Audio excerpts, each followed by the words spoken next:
যে আলোচনার যে বিষয় সেটা হচ্ছে আহলে হাদিস বলেন, জামাত ইসলামী বলেন, যত বড় বড় আলেম উলামা রয়েছে, প্রায় আলেম উলামারা এই সম্পর্কে সঠিক সিদ্ধান্ত বুঝতে পারে। সেটা হচ্ছে বেদাত। কোনটা বেদাত, কোন ক্ষেত্রে আপনি বেদাত করবেন, কোন ক্ষেত্রে আপনি হালাল হারাম পার্থক্য করবেন, এটা না বোঝার কারণে যেটা বেদাত নয় সেটাকে মানুষ বেদাত করে। যেটা বেদাতের প্রশ্ন আসবে সেটা প্রশ্ন আসবে হালাল হারামের ক্ষেত্রে। আমি যদি শুক্রের মাংস দিয়ে যদি ভাত খাই, এটা কি খাওয়া বেদাত হবে না সুন্নাত হবে? এরকম প্রশ্ন করাই ঠিক নয়। এরকম ক্ষেত্রে প্রশ্ন খাবারের বিষয় যেহেতু হালাল হারামের সাথে প্রশ্নটা আসতে পারে এরকম যে শুক্রের মাংস দিয়ে খাওয়া হালাল না হারাম। জনগণ বোঝে না, বলে এটা সুন্নাত না বেদাত। বিষয়গুলো এরকম আলেমরাও বোঝে না। অনেক বিষয় রয়েছে, বেদাতটা কি এটা আমরা বুঝেই না, একদম অবৈষ। আর আরেকটা যে আমাদের ভিতরে ধারণা রয়েছে তাওহীদের বিপরীত শিরক, তাওহীদের বিপরীত শিরক। অনেকে মনে করেন যদি তাওহীদ যদি না হয় উল্টা হলে শিরক হবে। ঠিক অনুরূপভাবে সুন্নাতের বিপরীত বিদআত। যদি কাজটা যদি সুন্নাত না হয় তাহলে বাদ বাকি যা কিছু হবে সমস্ত কিছু বিদআত। এই তত্ত্বটাও সুন্নাত কাজের বিপরীত বেদাত ঠিক আছে, কিন্তু সুন্নাত যদি আপনি আমল যদি না করেন তার মানে কি আপনি বেদাতি করলেন? এই জিনিসটা আপনার বুঝতে আমাদের ভুল রয়েছে। আহলে হাদিস আলেমরা পর্যন্ত এরকমই ফতোয়া দিচ্ছে, বলতেছে সুন্নাত যেহেতু হয়তো সুন্নাত এবং নয়তো বিদআত।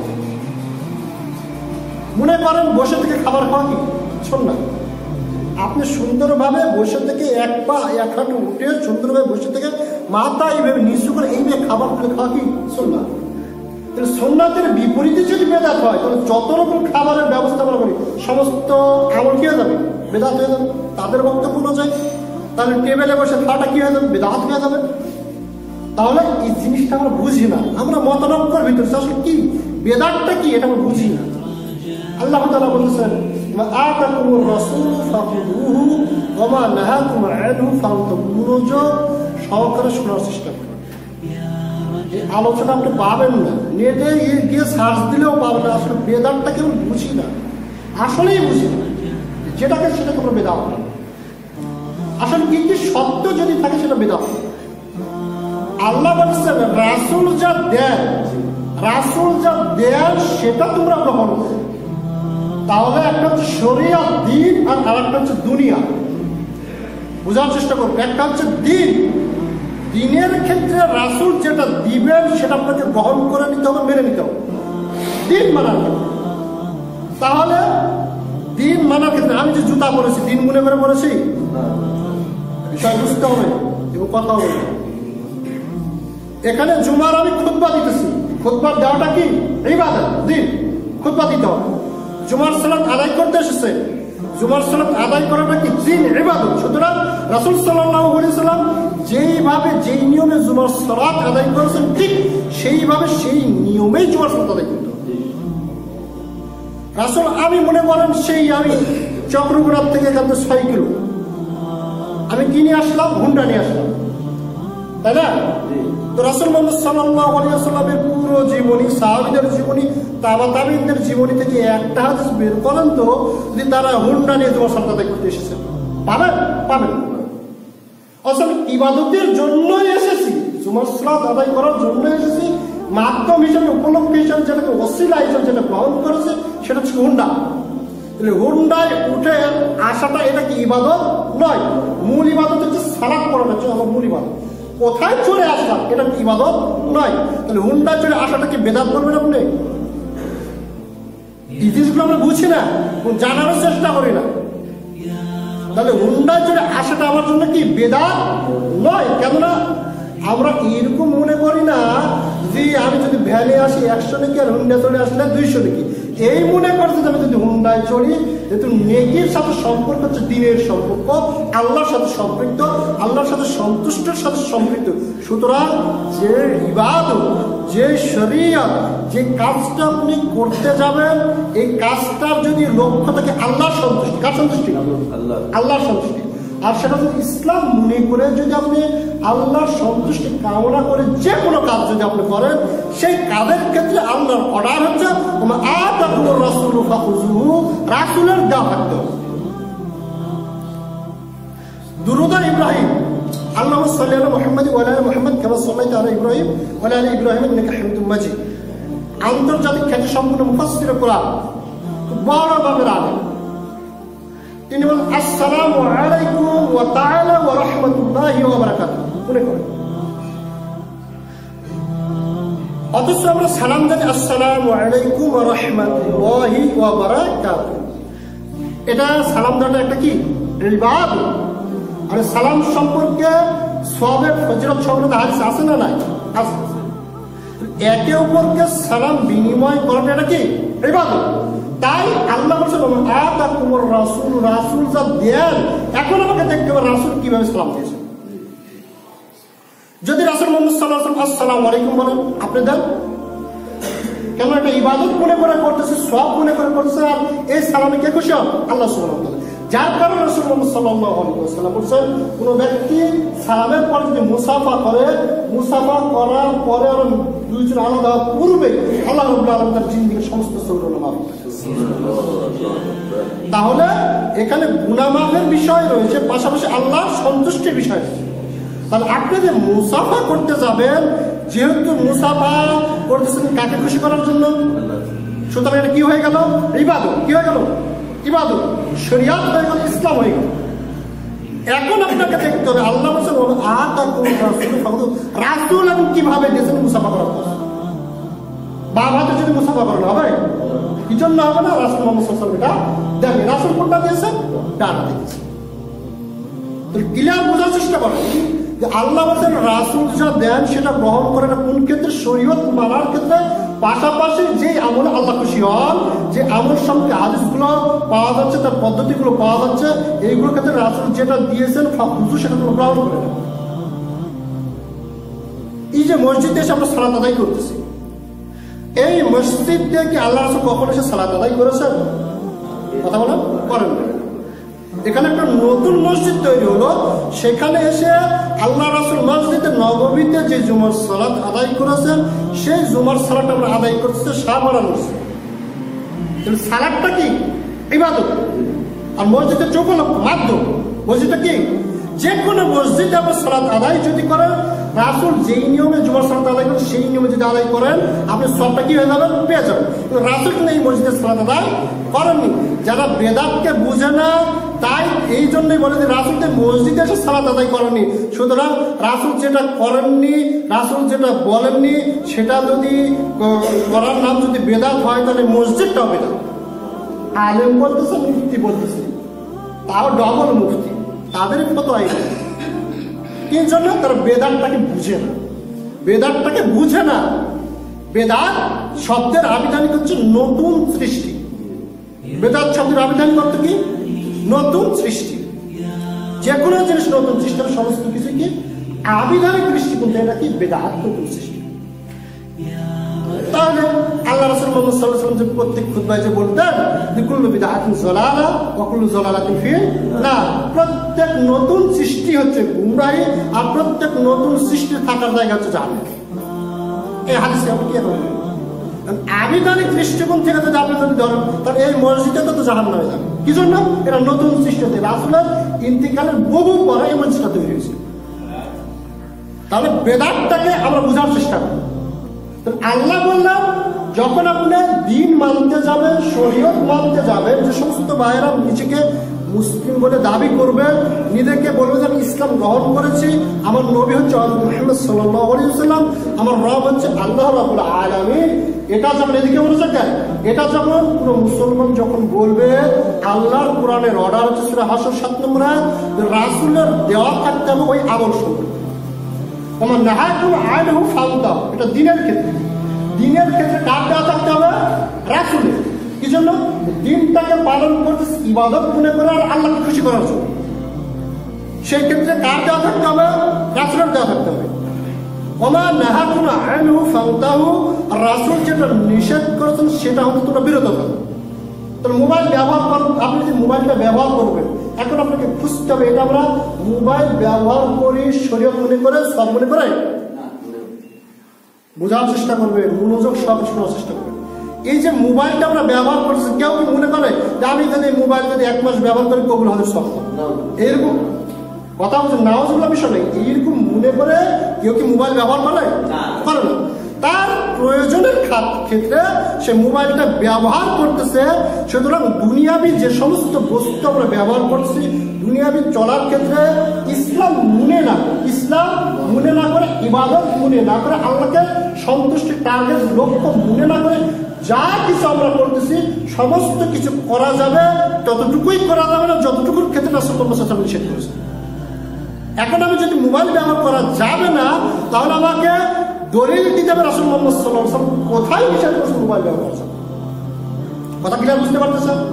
তাহলে দলিল হচ্ছে বুখারী মুসলিম হাদিস আছে রাসূলুল্লাহ সাল্লাল্লাহু আলাইহি ওয়াসাল্লাম যখন মক্কা থেকে মদিনায় হিজরত করলেন, রাফি ইবনে খাদিজ রাদিয়াল্লাহু আনহু তিনি বলেন আল মাদিনাতু ওয়া হুম ইয়াবিলুনান নাখল। আমরা যখন মক্কা থেকে মদিনায় অবস্থান করলাম তখন দেখলাম খেজুর বৃক্ষে তাবির করা হচ্ছে। খেজুর বৃক্ষে তাবির করা হচ্ছে মানে মাদি খেজুর বৃক্ষ কাদিকে চূর্ণ বিচূর্ণ করে মানে ভাগ করে সেখানে পুরুষ খেজুর বৃক্ষের রেণু বা রুষ্ট এটা প্রবিষ্ট করা হচ্ছে যাতে করে খেজুরের ফলন বৃদ্ধি পায়। একে বলা হয় তাবির। কি বলা হয়? তাবির। তাহলে খেজুর বৃদ্ধির সাথে কি আল্লাহর সম্পর্ক আছে? খেজুর বৃদ্ধির সাথে কি ইবাদতের সম্পর্ক আছে? খেজুর বৃদ্ধির সাথে কি ইসলামের সম্পর্ক আছে? নাই।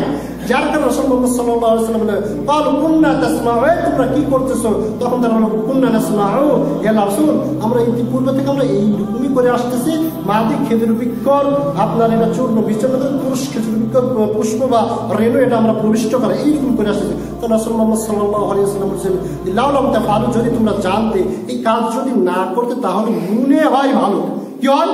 মনে হয় ভালো। তা আবার বোঝার চেষ্টা করে রাসূলুল্লাহ সাল্লাল্লাহু আলাইহি ওয়াসাল্লাম বলেছেন যদি তোমরা এই কাজটা যদি না করতে তাহলে মনে হচ্ছে ভালো হতো। এরকম একটা কথা দিয়ে মাদি খেজুর বৃক্ষ চূর্ণ বিচূর্ণ করে পুরুষ খেজুর বৃক্ষের বীজ যাকে বলা হচ্ছে সেটা প্রবেশ করা হচ্ছে। এটা কিরকম হতে পারে? তা আল্লাহ রাসূলের এটা কিন্তু দুনিয়ার সিদ্ধান্ত। তিনি বলছেন মনে হয় ভালো তো ফাতারা কোন ফলে তারা তার বর্জনগুলো ওই বছরের খেজুরের ফলন পাবে।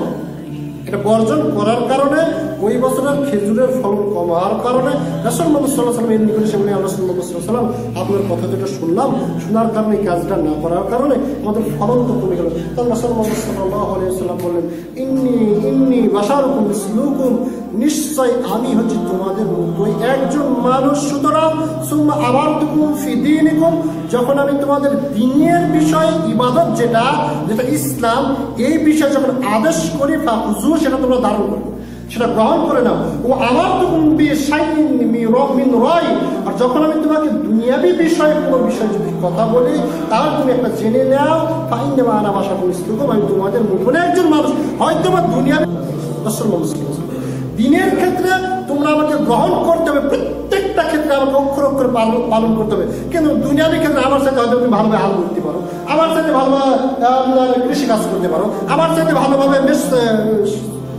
পালন করতে পারো ইত্যাদি ইত্যাদি। দুনিয়াবি যা কিছু রয়েছে মনে করেন একটা রড মিস্ত্রি দেবে, রড কাটবে, আমি কি পারবো? দিন সম্পর্কে জানি তার সাথে কি পারবো? দুনিয়াবি ক্ষেত্রে এখন ড্রাইভার যেভাবে গাড়ি ড্রাইভিং করে তার মধ্যে আমি পারবো না। তবে সে আমার সাথে ওই দিকটা কি বেশি জানে। তাই রাসূল আমি একজন মানুষ। দুনিয়াবি ক্ষেত্রে চলতে গেলে একটা মানুষ চলতে গেলে দুনিয়াবি অনেক বিষয় প্রয়োজন রয়েছে। সুতরাং সেই ক্ষেত্রে আমি মানুষ হিসেবে যদি আমার ভালো যদি বলে সেটা গ্রহণ করো, আর যদি মনে করো যে এটা আমাদের পক্ষে ভালো হচ্ছে না, এটা করলে ভালো হবে, তার জন্য সেইভাবে কাজটা করো। হাদিস বুখারী মুসলিম শরীফ। তাহলে এই হাদিস থেকে প্রমাণিত হয় আল্লাহ বলছেন রাসূল যেটা দিবেন কিসের ক্ষেত্রে? দ্বীনের ক্ষেত্রে, শরীয়তের ক্ষেত্রে, সেটা আপনাকে অক্ষর অক্ষরে পালন করতে হবে। আর দুনিয়াবি ক্ষেত্রে আপনি ওটাই খোঁজার চেষ্টা করবেন যেই ক্ষেত্রে রাসূল নিষেধ করেছেন। আমি মোবাইল ব্যবহার করছি, মোবাইল ব্যবহার করা কি হালাল, কিন্তু মোবাইলটা নগ্ন নারী দেখতেছি এটা রাসূল নিষেধ করেছে। এটা আমার কি? আমি ছুরি ব্যবহার করছি, ছুরি দিয়ে আপনি মনে করেন কুরবানির গরু জবাই করা যায়, সব হাতে না নাই আসে, ছুরির কারণে সব, আপনার আমলের কারণে সব, আমলের কারণে সব। ওই সব দিয়ে যদি মানুষকে হত্যা করা হয় এটাকে ছুরির দোষ হবে না ব্যক্তির দোষ? কথা বুঝেছেন? ছুরি দিয়ে গরু জবাই করা যায়, কোরবানি করো, আবার ছুরি দিয়ে চুরি করা গরু জবাই করা যায়। কিন্তু কি দুইটা কি নেকির কাজ? পাপের কাজ। দুইটা কিসের কাজ? পাপের কাজ। দোষ কিন্তু ছড়ের নয়। দুনিয়াবী ক্ষেত্রে যে সমস্ত আমরা আমল করতে যাব, সেই ক্ষেত্রে অবশ্যই আমরা দেখব এই মর্মে রাসূল মুহাম্মদ সাল্লাল্লাহু আলাইহি সাল্লামের শরীয়ত, ইসলামিক শরীয়ত মোতাবেক এই মর্মে নিষিদ্ধ বিষয় আছে। আরেকটি যে পয়েন্ট, সরাসরি যদি নিষেধ যদি না থাকে, অনেক ক্ষেত্রে বলেন একটা কাজ করছে নিষেধের দলিল নেই। ইসলামের কিছু মূল নীতি, কিছু আয়াত রেখে গেছেন, ওই আয়াতের আলোকে বিশ্লেষণ করে বেছে নিতে হবে এটা নিষিদ্ধ, এটা হালাল না হারাম। যেমন আল্লাহ তাআলা বলছে, আজকে মনে করেন কোনো ব্যক্তি যদি ব্লেড দিয়ে নিজেকে হত্যা করে, ব্লেড দিয়ে হত্যা করে, অথবা কারেন্টের শর্ট, বিশেষ করে রাসূল মুহাম্মদ সাল্লাল্লাহু আলাইহি ওয়াসাল্লাম কারেন্ট ছিল না, এখন কোনো ব্যক্তি যদি কারেন্টের শর্ট লাগে মারা যায়, এখন আপনি যদি কোরআন থেকে বা হাদিস থেকে সরাসরি দলিল দেন, কারেন্ট থেকে শর্ট করে মারা গেলে জাহান্নামে যাবে দলিল দেন, পারবেন? কারণ তো পরে সৃষ্টি হয়েছে, রাসূলের মধ্যে ছিল না। তার কিছু মূলনীতি আল্লাহ রাব্বুল আলামিন দিয়ে গেছেন, কিছু মূলনীতি আল্লাহ রাব্বুল আলামিন দিয়েছেন। সূরা নিসা আয়াত নম্বর 30 আল্লাহ তাআলা বলেন, ওয়ালা তাকতুলু আনফুসাকুম ইন্নাল্লাহা কানা বিকুম রহিমা, তোমরা নিজেদেরকে হত্যা করো না, ক্ষতি করো না, ধ্বংস করো না, নিশ্চয় আল্লাহ রাব্বুল আলামিন তোমাদের প্রতি দয়াশীল। ওয়া ইয়াফআলু যালিকা উদওয়ানা ওয়া যুলমান ফাসাউফা নুসলিহি নারান কানা যালিকা আলাল্লাহি ইয়াসীরা, যে ব্যক্তি জেনে শুনে নিজের ক্ষতি করবে, হাতে একটা ছুরি রয়েছে হাতটাকে কেটে ফেলবে, এটা নিজের ক্ষতি নয়? আয়াত কিন্তু সরাসরি বলেন যে ছুরি দিয়ে ক্ষতি করলো না কারণে শর্ট দিয়ে ক্ষতি করলো, কিন্তু এটা এমন একটা আয়াত, এমন মূলনীতি সম্পূর্ণ আয়াত, এই আয়াত দিয়ে সব ধরনের হত্যা, সব ধরনের ক্ষতি এটার ভিতরে কি হয়ে যাবে? শামিল হবে। যদিও সরাসরি নিষেধ ওই বস্তু দিয়ে হত্যা করো, কিন্তু আয়াত এরকম রয়েছে তোমরা নিজেদেরকে হত্যা করো না। এখন হত্যা সে কারেন্টের শর্টে নিজেকে আত্মহত্যা করো, যেটা দিয়ে সে আত্মহত্যা করো, এটা ওই আয়াতের সাথে সেট হয়ে যাচ্ছে। তোমরা তোমাদের নিজেদেরকে হত্যা করো না। এখন যদি নিজেদের যদি হত্যা করো, মানে জাহান্নামে নিক্ষেপ করা হবে। সুতরাং আপনি যদি গলায় ফাঁসি দিয়ে যদি আত্মহত্যা করেন জাহান্নামে যেতে হবে, আপনি যদি কারেন্টের শর্ট দিয়ে যদি আত্মহত্যা করেন জাহান্নামে যেতে হবে। যত উপায় উপকরণ রয়েছে সমস্ত উপায় উপকরণের মাধ্যমে যদি আপনি নিজের ক্ষতি করে যদি আপনি যদি আত্মহত্যা করেন, আপনাকে জাহান্নামে যেতে হবে। এগুলো হচ্ছে মূলনীতি। তাহলে হাদিসের এমন অনেক বিষয় আছে, সেগুলো কি মূলনীতির আলোকে ওই বিষয়টা সুন্নাত না বিদআত, ওই বিষয়টা হালাল না হারাম, এটা আপনাকে বিবেচনা করতে হবে সেই সব মূলনীতির আলোকে। যেমন রাসূল মুহাম্মদ সাল্লাল্লাহু আলাইহি ওয়াসাল্লাম বলেছেন, আমার উম্মতের শেষ জামানায় এক শ্রেণীর লোক হবে যারা নেশাদার দ্রব্য মানে হচ্ছে মদ। রাসূলের জামানায় নেশাদার দ্রব্য কিন্তু মদকে বোঝায়, খামর যাকে বলে, আর কোরআনের ভাষায় খামর মানে মদ, নেশাদার। আর কোরআনে যদি আপনার মদ নাম থাকে, এই উম্মতেরা কিন্তু খুব চালাক। কোরআনে মদ নাম আছে, আপনি নাম দিয়েছেন এখন বিড়ি, যাতে করে কোরআন দিয়ে দলিল না দিতে পারে। কোরআনে যদি থাকে বিড়ি খাওয়া হারাম, তাহলে আপনি নাম দিতেন আবার মদের দলিল দেবেন। কিন্তু কোরআনের আয়াত আল্লাহ রাসূল এমন কিছু হাদিস উল্লেখ করেছেন যে হাদিসের মাপকাঠিতে মেপে সমস্ত বস্তু হয়তো হালাল হবে নয়তো হারাম। কিরকম? যেমন আল্লাহ রাসূল মুহাম্মদ সাল্লাল্লাহু আলাইহি ওয়াসাল্লাম বলেছেন, শেষ জামানায় মানুষ নেশাদার দ্রব্য ভোগ করবে, কিন্তু তার নামটা দিবে অন্য। তার নামটা দিবে কি? অন্য। কোরআনে রয়েছে মদ হারাম, আপনি বিড়ির নাম করে খাচ্ছেন। কোরআনে রয়েছে মদ হারাম, আপনি সিগারেটের নাম করে খাচ্ছেন। কোরআনে রয়েছে মদ হারাম, আপনি জাতের নাম দিয়ে খাচ্ছেন। যত রকম এই একটা হাদিসের আলোকেই সমস্ত কিছু হারাম হয়ে যাবে, একটা মূলনীতি। ঠিক কোরআন হাদিসে এরকম অসংখ্য মূল রয়েছে। যখন আপনি বেদাত কর্মকাণ্ড করছেন, তখন এক শ্রেণীর লোক বলছে এটাতে বেদাত ঠিক আছে মানলাম, কিন্তু নিষেধের দলিল না, বলে না নিষেধের দলিল না। তখন কোথায় নিষেধ পাবেন কোথায়? কোরআন ঘেটেও আপনি নিষেধের দলিল পাবেন। কিন্তু ওই যে মূলনীতি, কোন মূলনীতি? রাসূল মুহাম্মদ সাল্লাল্লাহু আলাইহি ওয়াসাল্লাম বলেন, আয়েশা রাদিয়াল্লাহু আনহা তিনি বলেন, ক্বালা রাসূলুল্লাহ সাল্লাল্লাহু আলাইহি ওয়াসাল্লাম, রাসূল মুহাম্মদ সাল্লাল্লাহু আলাইহি ওয়াসাল্লাম বলেন, মান আমিলা আমালান লাইসা আলাইহি আমরুন ফাওয়ারাত, যে ব্যক্তি এমন কোন ইবাদত করলো, আমল করলো, এই যে আমি মোবাইলটা ইউজ করছি, এটা কি ইবাদত মনে করে, আমল মনে করে? এই যে হাদিসের মূলনীতির দিকে এখন লক্ষ্য রাখেন, আমি মোবাইলটা ব্যবহার করছি, ইবাদত মনে করে, আমল মনে করে? আসসালামু আলাইকুম ওয়া তাআলা ওয়া রাহমাতুল্লাহি ওয়া বারাকাতুহু, এটা আমি পাঠ করতেছি, এটা আমি বলতেছি, ইবাদত মনে করে এবং আমল মনে করে, ইবাদত মনে করে এবং আমল মনে করে। আজকে আপনি শাবান মাস চলতেছে, মনে করেন শবে বরাত, যারা পালন করতেছে এবং সালাতুল আলফিয়া নামে যে 100 রাকাত বা 1000 রাকাত সালাত আদায় করবে, এই সালাত আদায় করা ইবাদত না ইবাদত নয়, বুঝতে হবে। সালাত আদায় করা, এই শবে বরাত রাতের সালাত আদায় করা, শবে বরাত কেন্দ্রিক যে সিয়াম পালন করা, 15 শাবানে সিয়াম পালন করা, সিয়াম যারা পালন করতেছে তারা কি ইবাদত মনে করতেছে না অন্য কিছু মনে করে? তাহলে ইবাদত মনে করতেছে। আল্লাহ রাসূল বলতে মান আমিলা আমালান লাইসা আলাইহি আমরুন, যে ব্যক্তি এমন কোন ইবাদত মনে করে আমল করলো, সব মনে করে আমল করলো, আল্লাহ খুশি হবে এই কাজে, এই মনে করে আমল করলো, অথচ আমার নির্দেশনা, আমার দলিল নেই, আমি বলিনি, হাওয়া রাদ্দুন, সেটাই বেদাত, সেটাই বাতিল, সেটাই মানা। তাহলে বেদাতটা আমরা বোঝার চেষ্টা করি। আপনি যেটা আমল মনে করে করবেন, ইবাদত মনে করে করবেন, সওয়াব মনে করে করবেন, সেই আমলটা যদি এই দিনের মধ্যে ইসলামের ভিতরে যদি না থাকে, দলিলের জন্য খুঁজে না পায়, ফরজ সালাত কোনো সম্মিলিত মুনাজাত, এটা কি আপনি ইবাদত মনে করে করেন না দুনিয়াবি মনে করে করেন? ইবাদত মনে করেন। এখন আপনি কোরআন হাদিস আপনাকে দেখতে হবে, ঘাটতে হবে যে ফরজ সালাতের পর সম্মিলিত মুনাজাত রাসূল মুহাম্মদ সাল্লাল্লাহু আলাইহি ওয়াসাল্লাম বলেছেন কিনা। আল্লাহ বলতেছেন মা আতাকুর রাসূল ফাখুযু, রাসূলের যদি দেওয়া থাকে তাহলে তোমরা সেটা আমল করো, গ্রহণ করে নাও। রাসূল বলতেছেন আমার দেওয়া যদি না থাকে, আমলটা সম্মিলিত মুনাজাতের আমলটা, শবে বরাতের যত আমল তৈরি করেছে, এটা যদি আমার যদি দেওয়া যদি না থাকে তাহলে সেটা তোমরা বর্জন করে, এটা আল্লাহর দরবারে কবুল হবে না। এটা হচ্ছে বেদাত। এটা কি বেদাত? তাহলে বেদাত শব্দের আবিধানিক অর্থ হচ্ছে নতুন সৃষ্টি। সেই নতুন সৃষ্টিটা কোথায় আসতে হবে? ইবাদতের মধ্যে। কোথায়? দুনিয়াবি ক্ষেত্রে যদি আপনি নতুন সৃষ্টি তৈরি করেন সেটা বেদাত, শাব্দিক দৃষ্টিকোণ থেকে বেদাত। ইসলামী যে শারীরিক দৃষ্টিকোণ থেকে রাসূল মুহাম্মদ সাল্লাল্লাহু আলাইহি ওয়াসাল্লাম প্রত্যেক জুমার খুতবায় বলতেন কুল্লু বিদআতিন যালালা ওয়া কুল্লু যালালাতিন ফিন নার। প্রত্যেক বেদাতই ভ্রষ্টামি। কোন বেদাত? যেটা শরীয়তের মধ্যে, দ্বীনের মধ্যে, ইবাদতের মধ্যে, আমলের মধ্যে তৈরি করা হয় আল্লাহকে খুশি করার জন্য, এটা দিয়ে পানা পাবে, মুক্তি পাবে এই নিয়াতে, অথচ আমি রাসূল মুহাম্মদ সাল্লাল্লাহু আলাইহি ওয়াসাল্লাম দিইনি। এটা হচ্ছে নতুন আমল। এই নতুন আমল করার কারণে ওই ব্যক্তি থাকার জায়গা আমি জানি। এবার কি বুঝতে পারছেন? বেদাতের সম্পর্ক আসবে কিসের সাথে? দিনের সাথে। বেদাতের সম্পর্ক আসবে কিসের সাথে? যেটা সব পারফেক্ট থাকবে। বেদাতের সম্পর্ক কোথায় আসবে? যখন আল্লাহর সন্তুষ্টি থাকবে। আর এটার যখন দলিল পাওয়া যাবে না, সেটাই হয়ে যাবে কি? বেদাত। আজকে জুমার সালাত 2 রাকাত ফরজ, দলিল আছে না নাই? আছে। আজকে থেকে যদি আমি 4 রাকাত জুমার সালাত আদায় করি, কাজটা কিন্তু ভালো, কাজটা খারাপ? সালাত আদায় করা, স্বাভাবিক দৃষ্টিকোণ থেকে সালাত আদায় করা, এটা কি খারাপ কাজ? ভালো কাজ।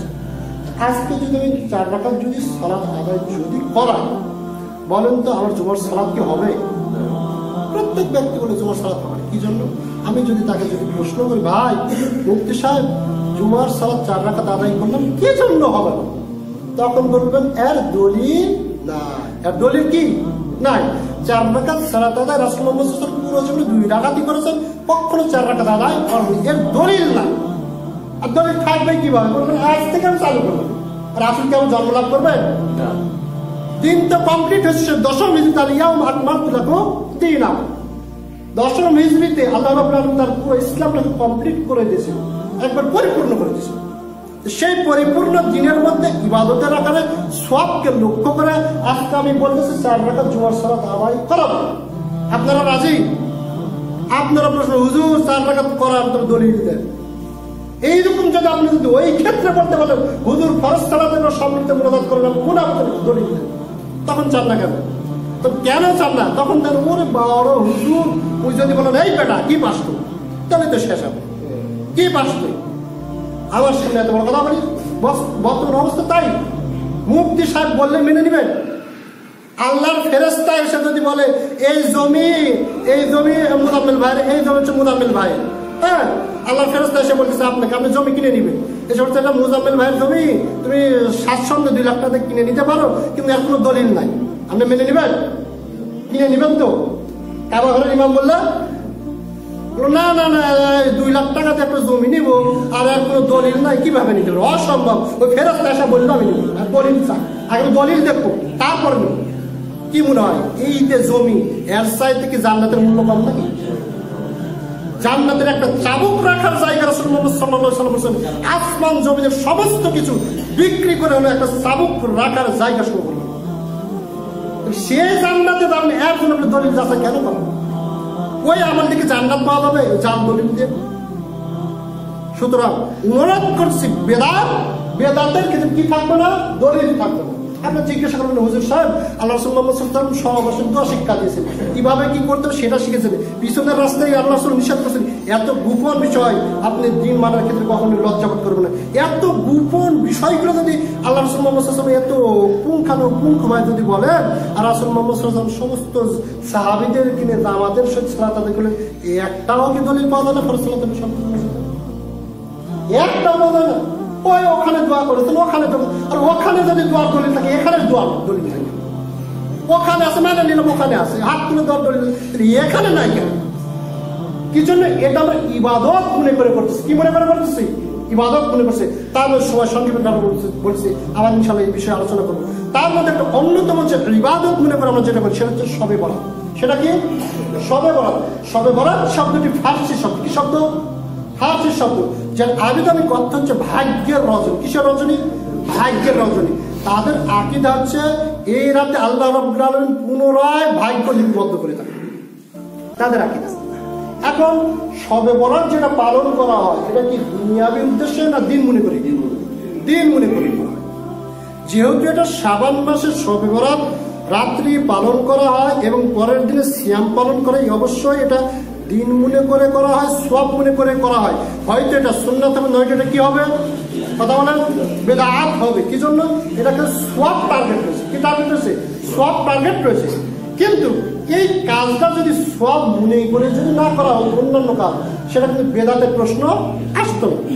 দুরূদ শরীফ আপনি পাঠ করতেছেন, আল্লাহু সাল্লি আলা মুহাম্মাদ ওয়া আলা মুহাম্মাদ কামা সাল্লাইতা আলা ইব্রাহিম, দুরূদ পাঠ করাটা ইবাদত। কি ইবাদত? ইবাদত। এখন আপনি দুরুদের সাফি, দুরুদে হাজারি, দুরুদে কুলাজ্জিনা, কত যে দুরুদ তৈরি করা হয়েছে, বিশেষ করে চরমনায় পীরের যেগুলো বই রয়েছে, এগুলোতে দেখুন কত যে দুরুদ তৈরি করা হয়েছে। এখন দুরুদ ইবাদত কোনটা? আল্লাহু সাল্লি আলা মুহাম্মাদ দুরুদ ইব্রাহিম এবং সংক্ষিপ্ত দুরুদ সাল্লাল্লাহু আলাইহি ওয়াসাল্লাম। এ ব্যতীত আর কোন দুরুদ রাসূল মুহাম্মদ সাল্লাল্লাহু আলাইহি ওয়াসাল্লাম শিক্ষা দেন। এখন আপনি যদি নতুন ভাবে যদি দুরুদ তৈরি করেন, কাকে খুশি করার জন্য? আল্লাহকে। কাকে খুশি করার জন্য? আল্লাহকে। রাসূল মুহাম্মদ সাল্লাল্লাহু আলাইহি ওয়াসাল্লামের সন্তুষ্টির উদ্দেশ্যে আপনি নতুন ভাবে যদি দুরুদ তৈরি করেন, যেহেতু এখানে ইবাদত টার্গেট রয়েছে, সুতরাং দলিল যদি না পাওয়া যায় এটা হবে বেদাত, দলিল যদি পাওয়া যায় এটা হবে সুন্নাত। সুন্নাত বেদাতের পার্থক্যটা আমরা বুঝলাম। এই যে ফ্যান রয়েছে, ফ্যানটা এটা নতুন যদি সৃষ্টি, এটা দুনিয়াবি ক্ষেত্রে বেদাত, নতুন সৃষ্টি। কিন্তু আমি যদি মনে করি এই ফ্যানের নিচে যদি বাতাসে আরামে আরামে যদি সালাত আদায় করি, তাহলে 1000 সওয়াব পাবো, আর এমনিতে সালাত আদায় করলে 100 সওয়াব পাবো। এই মনে করে যদি ফ্যানটা টাঙানোটা হয়ে যাবে কি? বেদাত। কি হয়ে যাবে? বেদাত। লাঠি দিয়ে খুতবা দিতেছি, এখন আমি যদি মনে করি লাঠি দিয়ে যদি আমি, এই লাঠি কিন্তু বেদাত নয়। লাঠি কি নয়? বেদাত নয়। এটাতে আমি নিজের স্বার্থে বা ইসলামের সাথে এটা গ্রহণ করছি। এখন যদি আমি যদি মনে করি এই লাঠি দিয়ে যদি খুতবা দিই, তাহলে কবুল হাজার সওয়াব। এই মনে করে যদি লাঠি দিয়ে খুতবা ব্যবহার করি, লাঠি দিয়ে খুতবা দিই, তাহলে এই লাঠি দিয়ে খুতবা দেওয়াটা কি হয়ে যাবে? বেদাত হয়ে যাবে। এই জন্য কিন্তু সব টার্গেট। আমি যদি স্বাভাবিকভাবে টুপি ব্যবহার করছি, এখন যদি আমি যদি মনে করি 5 কলির টুপি যদি ব্যবহার করি, তাহলে কালমা, নামাজ, রোজা, হজ, যাকাত, ইসলামের যে 5টি স্তম্ভ রয়েছে, পুরো 5টি স্তম্ভ 5 কলির টুপি পরলে পালন হয়ে যাবে। এই মনে করে যদি 5 কলির টুপি ব্যবহার করে টুপি পরাটা আমাদের কি হয়ে যাবে? বেদাত হয়ে যাবে। এই জন্য এখানে দিন মনে ব্যবহার করতেছি এবং দলিলে যেটা নেই সেটা নিজের মন করা দলিল তৈরি করে সেটা ব্যবহার করতেছি, এটা তখন কি হয়ে যাবে? বেদাত। শবে বরাত এটা যদি কোরআন হাদিসে যদি থাকে, তাহলে আমল করা হয়তো সুন্নাত, নয়তো নফল, নয়তো ওয়াজিব, এটা পরিপূর্ণ, এটা হবে। কিন্তু শবে বরাত শব্দটি যদি কোরআন হাদিসে না পাওয়া যায়, যেহেতু এখানে সব টার্গেট রয়েছে, সুতরাং এটা সুন্নাত হবে, নয়তো এটা কি হবে? বেদাত। শবে বরাত শব্দটি বোঝা যাচ্ছে ইসলামের শরিয়া মোতাবেক নয়। কেননা ইসলাম নাজিল হয়েছে ফার্সি ভাষা না আরবি ভাষায়? কোরআন নাজিল হয়েছে আরবি ভাষা না ফার্সি ভাষায়? কিন্তু আমরা শবে বরাত বলি, তার আবিধানিক দৃষ্টিকোণ থেকে বোঝা যায় এটা ফার্সি শব্দ, এটা ইরান থেকে এসেছে, এটা কখনো মুসলমানের দিন হতে পারে না। এই আবিধানিক দৃষ্টিকোণ থেকেও বলা যায় শবে বরাত হচ্ছে বেদাত। কোরআন থেকে কি দলিল দেয়? দলিলটা আছে, সেই দলিলটা আবার মাপতে হবে রাসূল মুহাম্মদ সাল্লাল্লাহু আলাইহি ওয়াসাল্লাম আল্লাহ রাব্বুল আলামিন যে দলিল দিয়েছেন সেই দলিল অনুপাত ঠিক কিনা এটা মাপতে হবে। আরেকটি উদাহরণ দিতে হবে, 100 নম্বর খতিয়া, নাম রয়েছে মুখলেসার ভাই, মনে করেন 100 নম্বর খতিয়ানের নাম রয়েছে কার? মুখলেসার ভাই। বলতে সাহেব শোনার চেষ্টা করুন। তার ছেলের নাম কি? সাদ। তার ছেলের নাম হচ্ছে সাদ। এখন এই ভাই আমার কাছে জমিটা বেচবে, এবং এই ভাইয়ের নাম রয়েছে আমিনু। এখন ইনি আমার কাছে বলতেছেন যে তোমার কাছে আমি কি এই জমিটা বেচবো। জমির মালিককে? মুখলেসার ভাই। খতিয়ানের নাম আছে কিন্তু 100 নম্বর খতিয়ানে মুখলেসার ভাইয়ের নাম আছে। হ্যাঁ, তার ওয়ারিশ সূত্র যদি পাই কে পাবে? সাদ, তার ছেলে। আমিনুল ভাই কোনো সম্পর্কই নাই, আর কোনো ওয়ারিশ সূত্র নাই, কিনাও নাই। কিন্তু উনি আমাকে বলতেছেন যে এই জমিটা আমি তোর কাছে বিক্রয় করবো, তুমি নিবে নাকি? আমি কি নিব? তখন তিনি জাল দলিল বের করেছে, কিন্তু যে আমার নামে ওর নামে জাল দলিল বের করেছে যে অমুকের কাছ থেকে, মনে করে আব্বাস ভাইয়ের কাছ থেকে উনি কিনেছে। জমির মালিক কিন্তু মুখলেসার ভাই, কিনেছে আব্বাস ভাইয়ের কাছে। বুঝে দলিল হস হস করতেছে, দলিল কিনা সম্পত্তি আমি তোমার কাছে বেচবো। এখন কিনার সম্পত্তি যখন দেখতেছি সেখানে কি খোঁজার নম্বর নাই? 100 নম্বর খোঁজা, কিনার সময় খোঁজার নম্বর দিতে হয় না কি? আমার কথা কি বুঝতে পারতেছেন না? কঠিন হয়ে যাচ্ছে। কিনার সময় যে খোঁজার নম্বর আছে তখন আমি দেখতেছি 100 নম্বর খোঁজা। তখন 100 নম্বর খোঁজা যখন সার্চ দিলাম দেখতেছে আব্বাস ভাইয়ের নামও নাই, আমিনুলেরও নাম নাই, নাম আছে মুখলেসার ভাই। জমি বেচতেছে কে? আমিনুল ভাই। নিচে কার কাছে? আব্বাস ভাইয়ের কাছ থেকে। তার জমির মালিক হচ্ছে মুখলেসার, তার উত্তরাধিকারী সূত্র যদি পায় তাহলে সাত পাবে। এর কোথা থেকে আসে? এখন এই জমিকে আপনি ক্রয় করবেন? এই জমি কি কিনবেন? তাহলে সবে বরাতের দলিল আপনি পাচ্ছেন, দলিল কিন্তু দিবি। দলিল না দিয়ে আমল করবেন না বেদাতির, দলিল কিন্তু দিবি। দলিল দিচ্ছে সবে বরাতের দলিল। এখন আপনি, আমি খুঁজে দেখতেছি সবে বরাতের যে জালটা দলিল যেটা দিল, এই দলিল না সাহাবী করেছেন না রাসূল মুহাম্মদ সাল্লাল্লাহু আলাইহি ওয়াসাল্লাম করেছেন। তার জামানায় ছিলই না। এখন কি আমল আপনি করবেন? ওই দলিলের তো মালিকই নয়। সবে বরাত যে দলিল আছে দলিলের মালিক হয়, কেননা আল্লাহ তাআলা বলেছেন ইন্না আনজালনা ফি লাইলাতিন মুবারাকাতিন, সূরাতুদ দুখান আয়াত নম্বর 1 থেকে 4 নম্বর আয়াত পড়বেন। তো এই সবে বরাতের প্রথম যে দলিল কোরআন থেকে দেওয়া হয় সেটা হচ্ছে নিশ্চয়ই আমি এই কোরআনটাকে নাজিল করেছি লাইলাতুন মুবারাকান, বরকতময় রাত্রিতে। বরকতময় রাত, লাইলাতুন মানে কি? রাত। দিনে না রাতে? রাতে। লাইলাতুন মুবারাকান আয়াত নম্বর সূরা দুখান 3 নম্বর আয়াত 4 নম্বর আয়াত, এটা আপনি দেখবেন। আল্লাহ রাব্বুল আলামিনের কাছে এখন আমরা প্রশ্ন এই যে বললাম যে দলিল জাল, দলিল জাল যেটা বললাম, এখন আমরা দেখি তো আসলে মালিকটা কে? এই যে লাইলাতুল মুবারাকান, এটা যে সবে বরাতের রাতের 14-15 দিবাগত রাত্রি, এটা কি? এখন আল্লাহর কাছে আমরা জিজ্ঞাসা করব আল্লাহ এর দলিল কে, মালিক কে? আল্লাহ রাব্বুল আলামিন বলতেছেন সূরাতুল কদর আয়াত নম্বর 1, ইন্না আনজালনাহু ফি লাইলাতিল কদরে, নিশ্চয় আমি কোরআনটাকে নাজিল করেছি কদরের রাতে। কিসের রাত্রিতে? কদরের। উপরে কি আগের রাতে কি বলে? মুবারাকান, বরকতময় রাতে। কোন গন্ডগোলেরও দরকার নাই, কোন তর্ক বিতর্ক করারও দরকার নাই। তাহলে কদরের রাত কি বরকতময় রাত নয়? আমার কথা বুঝতে পারেননি? পৃথিবীর মধ্যে যত রাত রয়েছে সব থেকে শ্রেষ্ঠ রাত, এটা নিয়ে কারো দ্বিমত নয়, সেটা হচ্ছে কদরের রাত। কিসের রাত? কদর রাত। তাহলে পৃথিবীর মধ্যে শ্রেষ্ঠ যে রাত, সেই রাত কি বরকতময় হতে পারে না? নুন আলাদা, লবণ কি আলাদা? নুন আর লবণ তো একই জিনিস নাকি? নামটা কয়টা? 2টা। তাহলে যেটাই কদরের রাত সেটাই বরকতময় রাত। কে বললেন? আল্লাহ বললেন। এখন আপনার প্রশ্ন জাগতে পারে, দলিল তো পেলাম ঠিক আছে, আর একটু যাচাই করা দরকার, খতিয়ানটা ঠিক আছে কিনা যাচাই বাছাই করতে হবে। এখন কদরের রাত এটা কখন হয়? এটাকে শাবান মাসে হয় না কোথায় হয়? আল্লাহ রাব্বুল আলামিন সূরাতুল বাকারা আয়াত নম্বর 185 আপনি সার্চ দিয়ে দেখতে পারেন। আল্লাহ রাব্বুল আলামিন বলেছেন শাহরু রমাদানাল্লাযী উনজিলা ফীহিল কুরআন, নিশ্চয় আমি এই কোরআনটাকে নাজিল করেছি রমজান মাসে। কোন মাসে? রমজান মাসে। তাহলে 3টা আয়াতের সমন্বয় যেটা আমরা পেলাম, রমজান মাসের শেষের 10-এ শবে কদর, শবে কদর রাত্রিতে আল্লাহ রাব্বুল আলামিন কোরআনটাকে কি করেছেন? নাজিল করেছেন। সাহাবী থেকে প্রমাণিত, রাসূল থেকে প্রমাণিত, আল্লাহ থেকে প্রমাণিত। আর দরকার আছে আপনার খতিয়ান নম্বরও মিলল, যে মালিক তাও মিলল, তার যে ওয়ারিশ মানে রাসূল মুহাম্মদ সাল্লাল্লাহু আলাইহি ওয়াসাল্লাম মনে করেন, এটা কিন্তু ওই দিক দিয়ে বোঝাচ্ছি, তার যখন সেটাও মিলে গেল, সমস্ত কিছু মিলে গেল, আর তখন আমরা সবে বরাত দিয়ে দিতেছেন, তখন বাকি দুইটা সম্পর্ক ছিন্ন হয়ে যাচ্ছে। যে সবে কদর নাজিল হয় আপনার রমজান মাসে, এই দুইটা যে দলিল এটা বাতিল হয়ে যাচ্ছে। সুতরাং আল্লাহ রাব্বুল আলামিন আমাদেরকে বুঝান, তৌফিক দান করুন। সকল আল্লাহুম্মা আমিন। আল্লাহ রাব্বুল আলামিন আমাদের সুন্নাত বেদাতটাকে বুঝান, তৌফিক দান করুন। সকল আল্লাহুম্মা আমিন। এই বিষয়ে ইনশাআল্লাহ আলোচনা হবে। আপনারা একটু আগে ভাগে আসার চেষ্টা করবেন, ভ্রান্ত পরিবেশ ত্যাগ করবেন। কেন সুন্নাত বেদাত নিয়ে ভালো কোনো আলোচনা আমি খুঁজে পাইনি, যার কারণে চিন্তা ভাবনা করলাম যে সুন্নাত বেদাত নিয়ে অসংখ্য মারামারি। যখনই বক্তব্য দেওয়া হয় তখন হুজুর এটা বেদাত, সেটা বেদাত, এটা শিখ, এটা শিখ, তাহলে আমলই বাকি করবে, এরকম আমরা বলে যাই। কিন্তু আমাদের অজ্ঞতার কারণে এই সমস্ত কথা বলে থাকে। আল্লাহ বোঝাও, তৌফিক দান করুন। সরসা আল্লাহ আমিন। এদিনই ভাই, এদিনই মুসলিম।